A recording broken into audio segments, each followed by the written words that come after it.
My girlfriend and I were chased by a satanic cult in the Appalachian Mountains of West Virginia.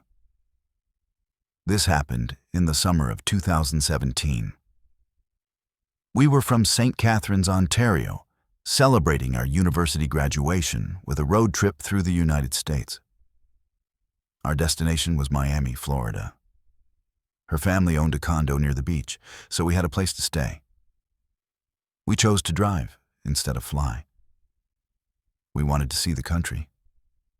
That decision was a mistake. The first part of the road trip was perfect.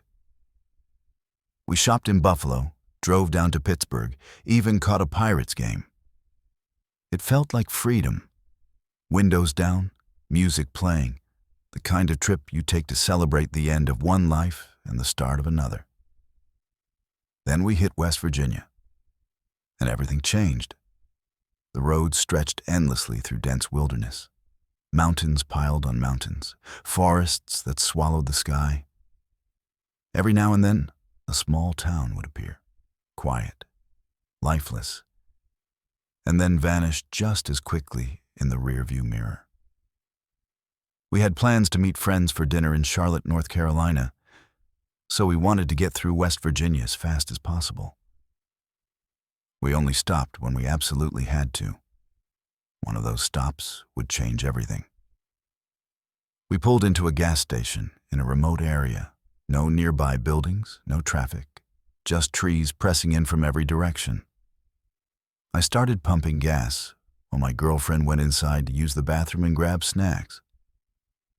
My tank was about half full when I heard a voice behind me. "Y'all lost?" I turned around. Standing far too close was a middle-aged white man with long, messy brown hair hanging to his shoulders. His beard was unkempt, streaked with gray and something else. Dried mucus clung to it. His clothes were torn, filthy, and he smelled like a nauseating mix of beer, sweat, urine, and feces. He was overweight, but tall. I'm 6 foot even. He had at least 4 inches on me. What teeth he had left were yellow-brown and rotting. And just beneath his right eye, tattooed into his cheek, was a pentagram. I watched a lot of true crime and cult content online. I recognized it instantly. He leaned closer, so close his breath made my head swim. I backed up. "No, sir," I said, forcing my voice steady. "Just passing through." "Not too often we see tourists passing through these parts," he replied. Then he stepped even closer. My back hit my car. I couldn't move any farther. The gas pump was still running. My girlfriend was still inside. I didn't want him knowing where we were really headed. "Where are you headed?" he asked. I lied. "Kentucky, visiting family. They're expecting us." That's when his mouth twisted into a strange half-smile. He opened it just enough for me to see his teeth again. I will never forget his face. Bloodshot eyes locked onto mine like he was looking through me, not at me. He let out a soft, sinister laugh. "How lovely," he said. "I'll see you kids around." Then he walked away. Relief hit me first, then terror. I hadn't seen him when we pulled in. So, how did he know I wasn't alone? The tank finally clicked full. That's when I saw my girlfriend coming out with a bag of snacks, and I saw him again. He was leaning against an old red pickup truck a few pumps away, but he wasn't alone anymore. There were 4 of them now. 2 other men, both big, both with shaved heads. One wore a filthy white tank top, the other wore no shirt at all. And a woman, about 5 feet 5 inches, rail thin, heavy bags under her eyes, long, stringy blonde hair. All of them looked like they'd been living in the woods for a decade. They were pointing at us, talking, watching. The moment my girlfriend reached the car, I hissed, "Get in, now." She knew immediately something was wrong. We got in, I locked the doors, started the engine, and floored it out of the gas station. As we pulled past the red truck toward the exit, my stomach dropped. Another pentagram was painted on the hood, and mounted on the windshield was the skull of a goat or a ram.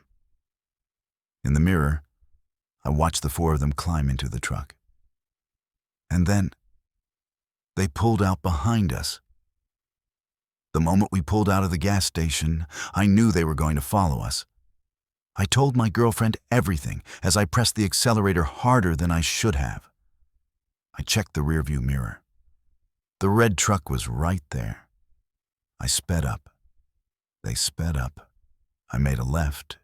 They made a left. I slammed a full U-turn. They did the same. My girlfriend finally got reception and dialed 911.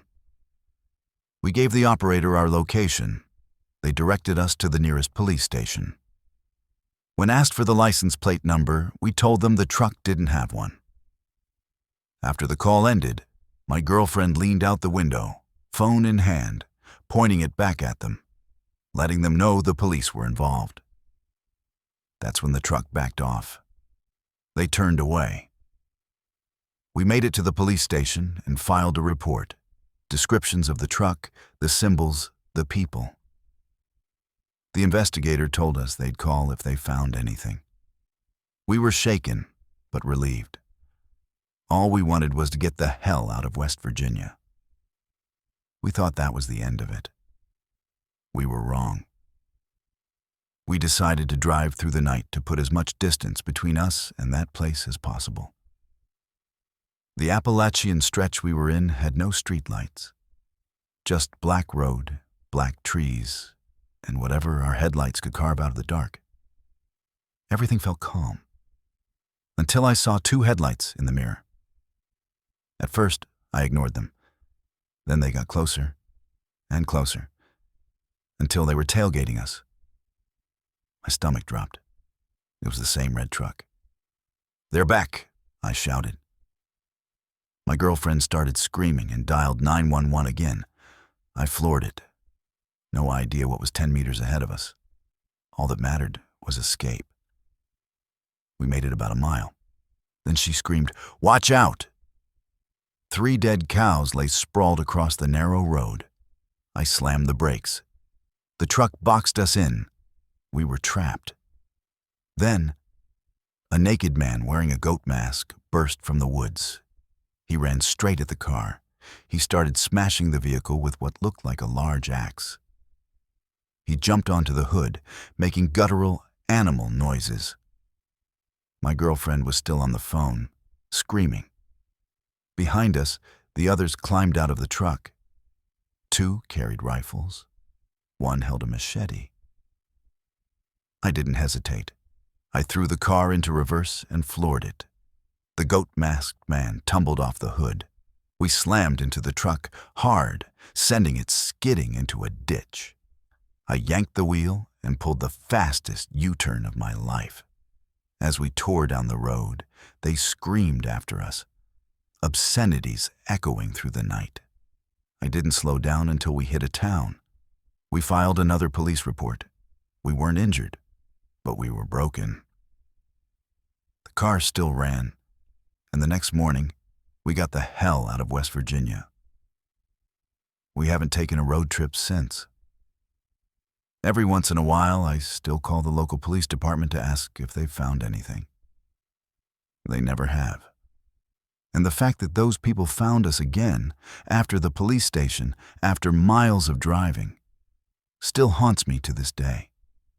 Who knows what kind of sick, twisted things that cult had planned if they'd managed to catch us. So please, stay safe out there, safe out, and remember, the Appalachian Mountains don't need monsters to be dangerous. Sometimes the woods are quiet because they're listening. Sometimes the darkness isn't empty. It's patient. If you hear footsteps behind you at night, don't turn around. And if the mountains ever feel like they're watching you, leave. Thank you for walking these roads with me. If you have a story of your own, share it below. Until next time. stay out of the woods after dark.